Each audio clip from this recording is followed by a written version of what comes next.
मरुधरा का महामंच, सियासत और समाज के मजे हुए महान नायक, देखिए शख्सियत, सिर्फ मरुधरा टाइम्स पर।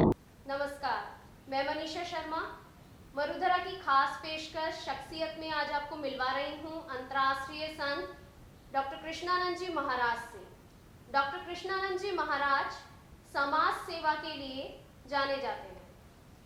अपनी समाज सेवा समिति, जिसका नाम है विश्व मित्र जन सेवा समिति, के द्वारा लाडली घर की स्थापना कर दृष्टिबाधित बच्चियों को शिक्षा उपलब्ध करवा रहे हैं। तो आइए चर्चा करते हैं अंतर्राष्ट्रीय संत डॉक्टर कृष्णानंद जी महाराज से। स्वामी जी, आपका हमारे इस खास कार्यक्रम में स्वागत है। धन्यवाद। स्वामी जी, आप समाज कल्याण के लिए इतना कुछ कर रहे हैं, दृष्टिबाधित बच्चियों की सेवा कर रहे हैं, उन्हें शिक्षा उपलब्ध करवा रहे हैं। हमारे दर्शक आपसे आपकी पृष्ठभूमि, संस्कार भूमि और कर्म भूमि के बारे में जानना चाहेंगे। जी। सच्चिदानंद स्वरूपाय विश्व उत्पत्त्यादि हेतवे तापत्रे विनाशाय श्री कृष्णाय वयं नुमः।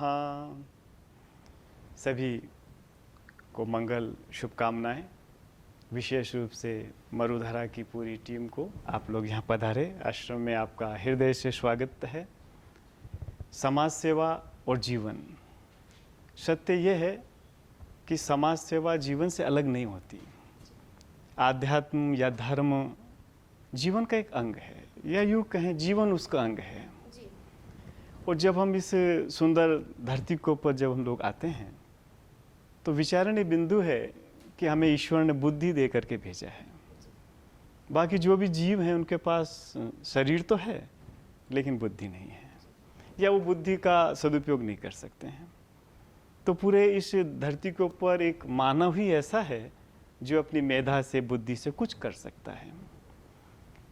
हम लोग भी अजमेर धरती से ही हैं, यहीं हमारा जन्म हुआ, यहीं हमने शिक्षा ली। शिक्षा के साथ साथ हम सौभाग्यशाली रहे कि हम वल्लभ कुल की अष्टम पीठ से जुड़े हुए हैं। तो बाल्यकाल से ही वो भगवान कृष्ण के प्रति जो भक्ति थी उससे हमें नज़दीक से देखने का अवसर मिला। और भगवान कृष्ण की भक्ति, जो भगवान कृष्ण ने कर्म योग का जो ज्ञान दिया है कि मनुष्य को कर्म करना चाहिए और कर्मों को भी एक ठीक दिशा की तरफ, कर्म ऐसा नहीं कि हम कुछ भी कर लें, कर्म भी श्रेष्ठ कर्म की तरफ हमें अग्रसर होना चाहिए। तो बालपन से ये बात तो थी ही कि कर्म की एक दिशा होनी चाहिए। तो हम बचपन से ही भागवत राम कथा में लगे रहे और पढ़ाई के साथ साथ समाज के उन लोगों को जब हम देखते थे जिनको आवश्यकता है, जिनके पास कमी है, जिनके पास अभाव है, या जो दिव्यांग हैं या वृद्ध हैं, तो हम उनके लिए हमेशा सोचते थे इनके लिए कुछ करना चाहिए। तो विगत 30 वर्षों से हम लोग निरंतर दुखी पीड़ित जो मानवता के लोग हैं उनकी सेवा में लगे हुए हैं। स्वामी जी, लाडली घर आपकी एक अनूठी पहल है जिसमें आप दृष्टिबाधित बच्चियों को शिक्षा के साथ साथ भोजन और आवास की सुविधा भी उपलब्ध करवा रहे हैं। इसमें से कई बच्चियां अनाथ भी हैं। तो आपकी इस पहल के पीछे का उद्देश्य हमारे दर्शक जानना चाहेंगे। जी, सत्य तो ये है कि लड़की को या कन्या को या महिला को समाज ने सदियों से दबा के रखा है। अवसर उतने नहीं दिए जितने देने चाहिए। फिर विशेष रूप से आप देखेंगे यदि कोई अंधी बच्ची हो, ब्लाइंड बच्ची हो, तो उसका जीवन तो वैसे पूरा अंधेरे में भरा हुआ है। और समाज की सबसे कमज़ोर यदि कड़ी है वो भी कन्या है, और कन्या के ऊपर भी वो ब्लाइंड है। और उसको यदि हम शिक्षा का उचित अवसर प्रदान कर दें तो शायद वो अपनी आँख से तो नहीं देख सकती, लेकिन शिक्षा उसके पास होगी तो वो ज्ञान की आँख से देख लेगी। ये एक भाव था। और एक वाक्य हमारे जीवन में आया। हम लोग कहीं से यात्रा करके लौट रहे थे तो तेज़ गाड़ी चल रहा था। अचानक ड्राइवर ने ब्रेक लगाया। तो जो एक माता अपनी बेटे को गोद में लिए और एक लड़की का हाथ पकड़े रोड क्रॉस कर रही थी। तो अचानक जब गाड़ी रुकी तो हमने उनसे क्षमा मांगी। तो उस माँ ने कहा इसमें क्षमा की बात नहीं है, मैं नेत्रहीन हूँ। तो ये वाक़या जब ज़िंदगी के अंदर एक स्वप्न के रूप में प्रकट हुआ तो हमारी अंतरात्मा एकदम झंकृत हो गई। हम बहुत दिनों तक ठीक से सो नहीं पाए। हालांकि स्वप्न ही था लेकिन वो यथार्थ था। हमने कहा ऐसी कितनी सारी दृष्टिहीन दृष्टिबाधित बच्चियां हो सकती हैं जिनको आवश्यकता है। तो ये आश्रम जो आप जहाँ मन बैठे हैं, पहले यह मंदिर बनाया जा रहा था, लेकिन जब ये वाक़या घटा तो फिर हमने उस मंदिर का विचार छोड़ दिया। हमने कहा जीती जागती देवियाँ यहाँ रहेंगी, पढ़ेंगी। और आज यहाँ 24 दृष्टिबाधित छात्राएं नाचती हैं, गाती हैं संगीत के माध्यम से, और जो राजस्थान का सिलेबस है उसे शिक्षा पा रही हैं। स्वामी जी, आप एक परोपकार का कार्य कर रहे हैं। बच्चियों की शिक्षा दीक्षा, उनका रहना खाना सब आप उपलब्ध करवा रहे हैं। कोरोना काल में जब आम आदमी के ऊपर महंगाई की मुसीबतों की मार पड़ी है, इतनी सारी समस्याएं यहाँ खड़ी हुई हैं, ऐसे में आपको इस परोपकारी काम में किस तरह की मुसीबतों का सामना करना पड़ा? हाँ, देखो, परोपकार या अच्छा काम अपन जब आरंभ करते हैं तो मुसीबत तो कब आती है जब कोई बुरा काम हो। ईश्वर का यदि आधार हो, अपना मार्ग शुद्ध हो और अपनी दिशा ठीक हो, तो मुसीबत शब्द शायद मानव की डिक्शनरीज में होना नहीं चाहिए। मुश्किल कुछ भी नहीं है। परिस्थिति समय से हम अवलोकन जरूर करते हैं कि ये मुसीबत का समय है, अवश्य एक बहुत बड़ा विकट समय है, लेकिन जो समझदार लोग हैं ना वो भी सुखी हैं। वाचाल जो लोग हैं, जो वाचाल बुद्धि वाले मन वाले हैं ना, वो परेशान होते हैं।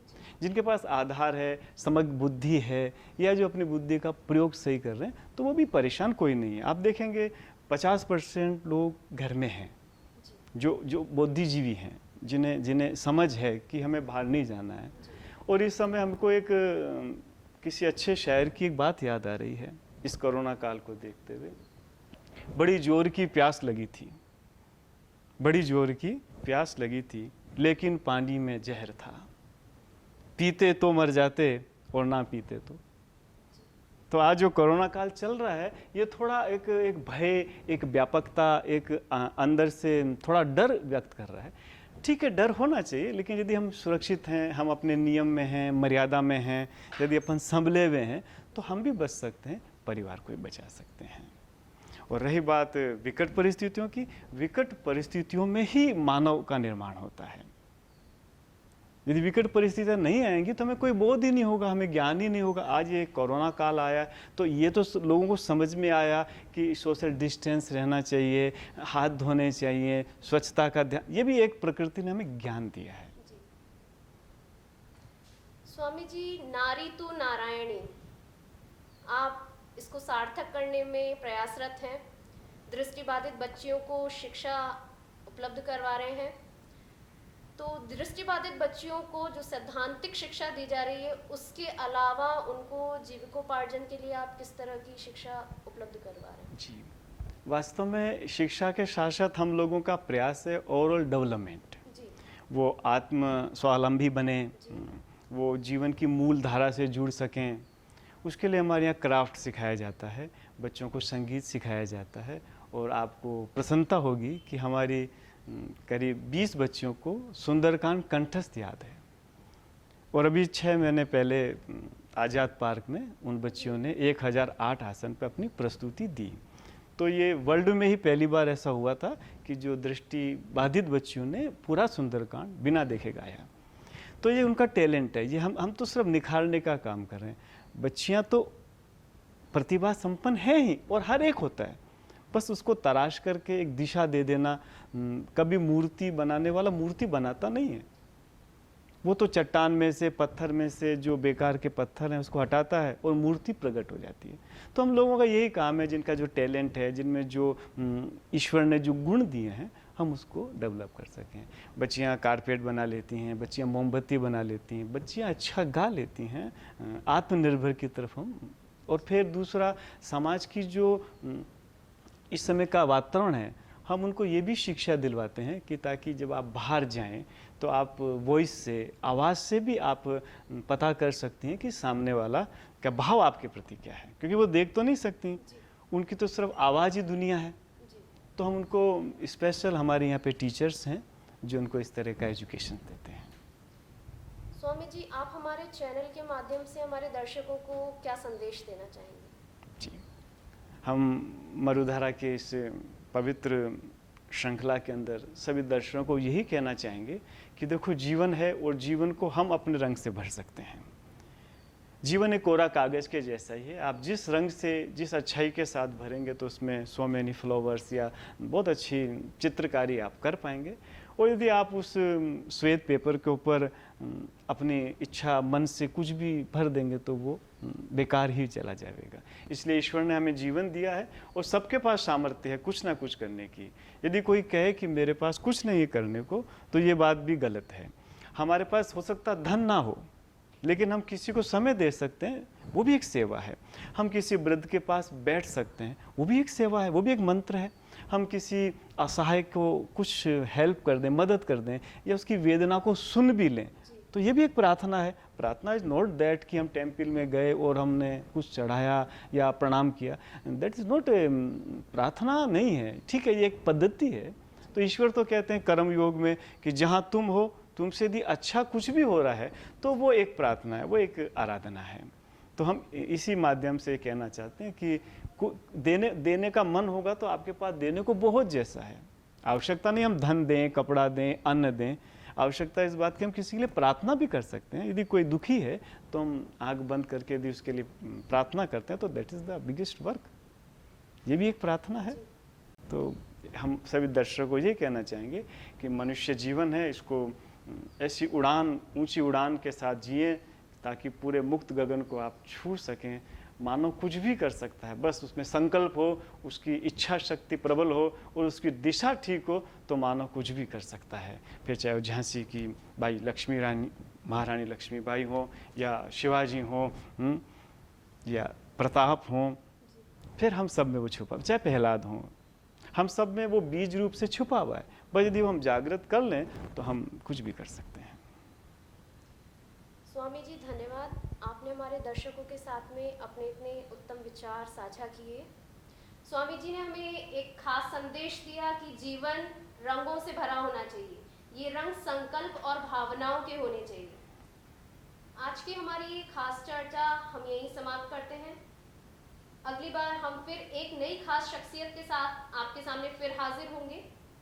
मैं मनीषा शर्मा, मरुधरा।